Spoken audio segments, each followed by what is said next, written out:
This is the Living History Podcast, broadcasting live across the airwaves.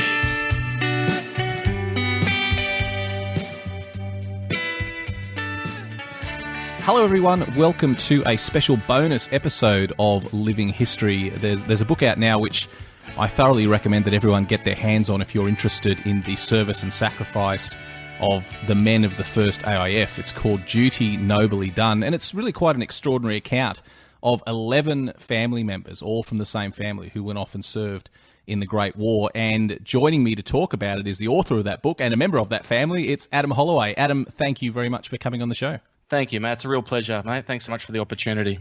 Now, I've read the book, and it's quite an extraordinary tale. I mean, I think as Australians, we all have family stories. Most of us would have a tale of one or possibly two members of our family who went off and served, but 11 members from the same family. I mean, how did you even come across this incredible story? Absolutely incredible. My father was doing our family tree and was in contact with one of our family members in Victoria, and through his extensive family research, we discovered that it wasn't just my great-grandfather who'd gone off to the war. It was actually him, two brothers, and 8 cousins. And we were given what I then called the list, which was these 11 names. And essentially, I was excited at first, and then I wanted to find out as much as I could about them. So using all the normal databases, I sort of profiled each of them to get to know them better, which units they'd been in, and things like that. So that's how it sort of started, just as a family research project. And it's grown into this quite extraordinary book. Now, I've got a list of the members of the family here. I'm going to read them out just to demonstrate how many people we're talking about here. So there's Alf, Eddie, Chick, Ernie, Bill, Noog, Hilton, Frank, Eric, Arthur, and Ern, all from a couple of different family names there, but all, as you say, cousins and brothers. I mean, they all had extraordinarily different experiences, didn't they? And some of them served through Gallipoli, some of them served through the Western Front. I mean, why don't you give us an overview of just, it would probably take far too long to go to each of their stories, but give us an overview just of some of the service of these family members.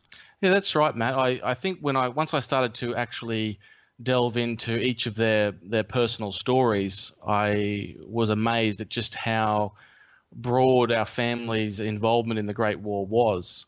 As you say, they all come from the one set of grandparents. I think the thing that intrigued me the most was that all 11 have the same grandparents. So it was one bloodline all the way down. And I thought, what an enormous sacrifice from this small family. And of course, you're proud, as you say, of having Anzacs in your family, but to find this many, it was truly a light bulb moment that transformed it from a project into a book. And when I discovered that one of the boys, Frank, who the book starts with, is one of the original members of the 9th Battalion, credited first ashore at Gallipoli, and he actually rowed one of the boats in. And so essentially the book starts with the first shots at Gallipoli and then travels through the 4 years of the war to the last battles on the Hindenburg Line. With Frank at 9th Battalion, he was at Gallipoli, and I was able to chart his movements as best as is actually possible. As you know, it's almost impossible to grasp an understanding of exactly who was where on those first 4 days. But through his letters and just battalion records, we learnt to a certain degree where he was and who he was with. After Gallipoli, we move on to the Western Front, where the other 10 now start to arrive and enlist. So Ernest Noog Holloway was the first of the boys to go into battle on the Western Front, and also as part of the 9th Battalion from the 14th Reinforcements.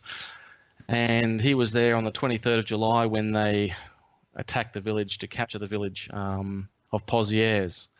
And at that time, before I even learnt about the other 10, Ernest was the only one we knew who had been in the First World War. So I was able to travel there in 1999 and went to Pozieres, but I had no idea the extent of the family involvement or exactly what he did when he was there. But in 2012, I was able to go back and follow them all through the Western Front and follow each of the respective battalions. And as you say, the boys are across a broad range of units as well, which allows them to be involved in just about every battle on the Western Front. So Noog's brother Chick is with the 15th Battalion, and then his other brother Bill's with the 49th. So we have a procession of battles through 1916 with the 26th Battalion with Hilton in action in 1916 as well. And then we move into 1917. More boys start to arrive at the front in a procession of different units. The 42nd Battalion also features. So battles of Bulcour and Stormy Trench earlier in the year. So I'm starting to learn as we go along about these very significant battles that the Australians fought in. So it was amazing to see the range of battles and battalions these boys were in that really helped unfold the story as it went along with the war's timeline. You're absolutely right, mate. And what I love that you've done about this is, rather than just tell the family history, you've really given a great account of the service of the AIF through that perspective of the family. And I think that's really great, because I get sent a lot of family memoirs and stories like that, and absolutely no offence intended to anyone who sends those through. They're really important, but they tend to be mostly important to the family. But what I love that you've done here is you haven't just told a family story. You've given a fantastic account of the entire range of battles that the AIF participated in during the war through this very specific lens of your family. It's really quite a remarkable achievement.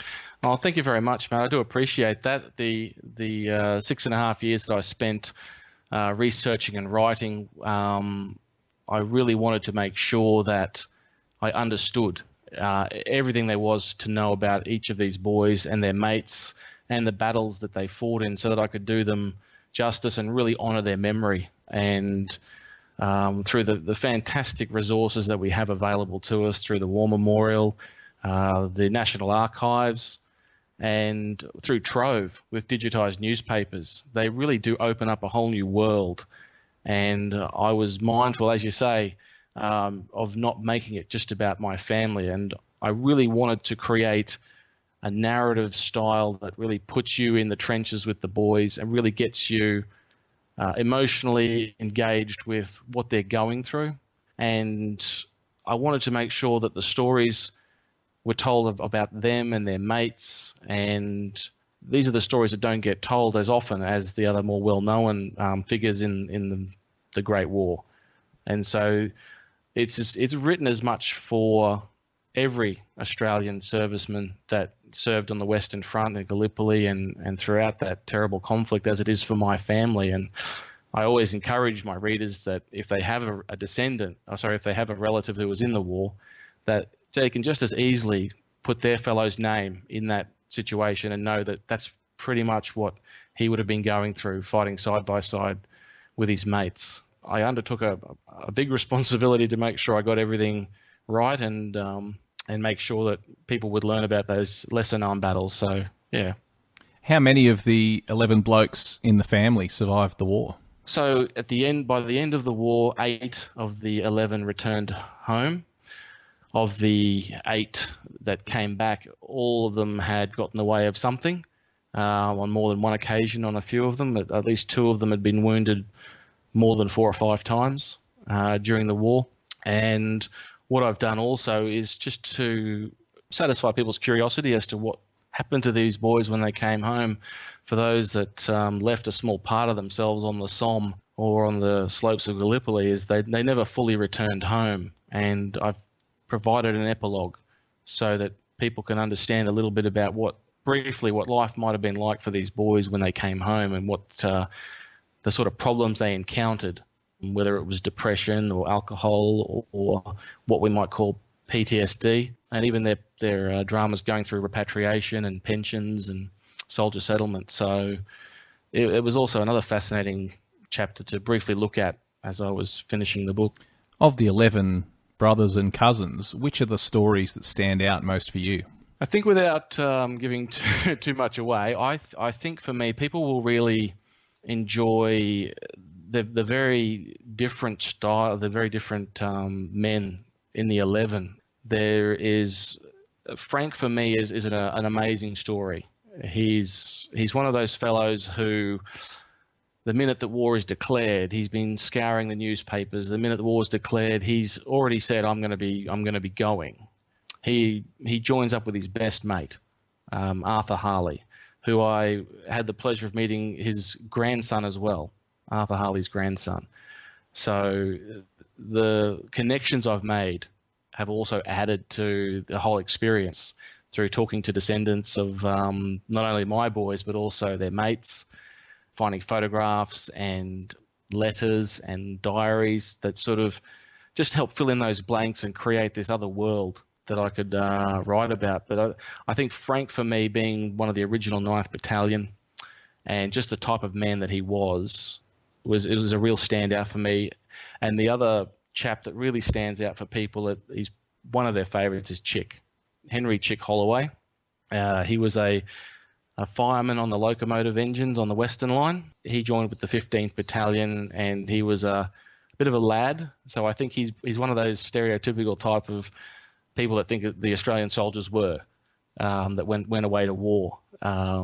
Fairly rough around the edges, but a good heart to look after his mates. And he earned his nickname Chick because he was virtually afraid of nothing. And as you'll read through the book, it's something that he demonstrates time and time again in the heat of battle. So, and just getting to know them, and the fact that there's 4 sets of brothers as well throughout that. So you have the Brooks brothers. Their mother was a Holloway, so it's Hilton and Ernie, and they come from West End, and they sing in the church choir, and they're as straight as they come. And they're an interesting difference to the boys from Roma, who are a bit more country, a bit more rough and ready. And then, so it was interesting to discover the different types of personalities and the interactions that they all had. But I hopefully have created an idea of each of those boys that something will resonate with them, and that they can get to know them and actually care about them. Some of my favorite reviews have been that people who've cried or laughed or felt a real sense of loss when something didn't go quite right. So, well, you've certainly managed to do that in the book, Adam. And I think the thing that's most important to say to people is that the thing that strikes me about this is, as individual as each story is of these men, they're also fairly typical. So if you had a relative who served in the 9th Battalion, for example, and you read about what these boys in the 9th Battalion went through, you can rest assured that your relative at that time was going through pretty much the same thing. So it's as you say, it's not just for your family. It really is for anyone who has an interest in the AIF. When you were writing this, Adam, some of these men you obviously didn't know very much about. Did you feel that you had a great discovery, a great new understanding of your own family as this book evolved? Mate, that's an awesome question, because I think what the thing I learned about my family is I have to admit that when my only photo I had of my great-grandfather who was in the war, I won't give that away, was when he was in his 50s and he had glasses on and he looked like a desk clerk. Not to cast aspersions on that profession, but I never got the impression of him as a warrior. And so I thought that if he went off to the war, he probably was just behind the lines. But then to finally discover exactly who he was and what he went through really explained a lot about the stories I'd heard of the type of man he was when he came back from the war. When some of the boys come home, some of them handle their problems with alcohol. And of some of the boys, the alcohol transformed them into an unpleasant person, and sometimes they were just a quiet, happy drunk, as they say. So I think learning a bit more about the willingness of my family to do what they thought was the right thing, to do their duty, had a real sense of service. I think that's something that really resonated strongly with me. And each time discovering something new about them was just an amazing moment. Finding a new letter or another diary entry, or some of those times, as you probably know, is when you have a gut feeling about something and then it gets confirmed. It's a great feeling to know that you're on the right track. And the other thing too was learning about all the battles that the Australians fought in, that no one's heard of before. And I think that was one of my number one goals writing this book, as you've pointed out, was making sure that there was an engaging history, so that people are being not only entertained but engaged, and they're learning they finally understand the full extent, not just the anecdotes and the cliches, but the actual genuine stories and what a day-to-day life was like for these boys right to the end.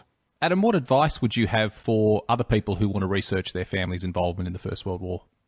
Well, I think the best advice I would do is to make sure that when you start doing it, be prepared to catalogue it immediately, so that you're not constantly going back and forth revisiting it. I was blessed with my previous life. I was an investigator as a police officer, so I'm fairly good at gathering evidence and cataloguing it properly. So that would be my number one thing, would be to do that. But the other thing too would be to not only because it's yours, but one of your podcasts which explains how to research an Australian soldier is absolutely awesome, because it talks about all the different databases that are available and how to access them. And I'd managed to find all that out on my own, but for other people that will be an invaluable resource to watch that podcast. That was or listen to it and then watch it, because it just covers off on all those different databases.